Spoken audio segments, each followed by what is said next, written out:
Pozdrav svima, dobrodošli na Sportivo Srbija kanal. U ovoj emisiji bavit ćemo se tenisom i Australian Openom, Novakom Đokovićem i njegovim šansama da isti osvoji.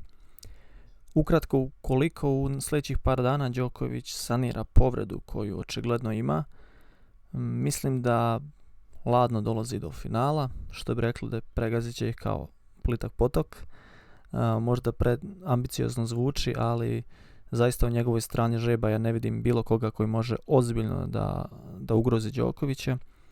Eventualno po mom očekivanju četvrtfinalu tu bi mogao biti Rubljev, koji će možda biti najveći izazov do finala za Đokovića.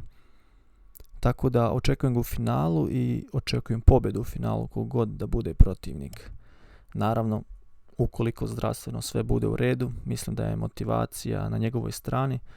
Posle svega iz prošle godine, sad njegovom krivicom ili ne, nebitno, ima snažnu motivaciju, tako da ne vidim zaista nikoga ko bi mogao da mu stane na put.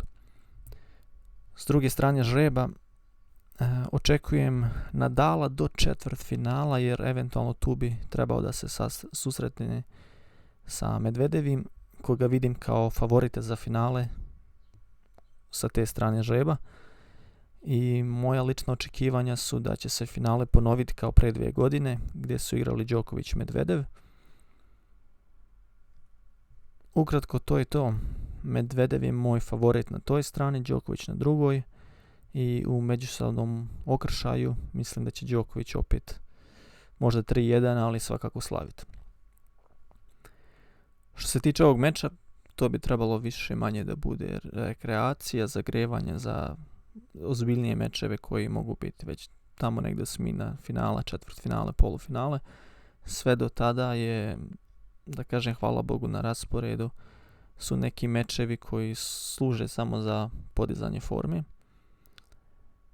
Tako da, toliko od mene. Pišite šta mislite, šta očekujete. Ja smatram da je Đoković veliki favorit i nadam se da će to opravdati. Pozdrav svima!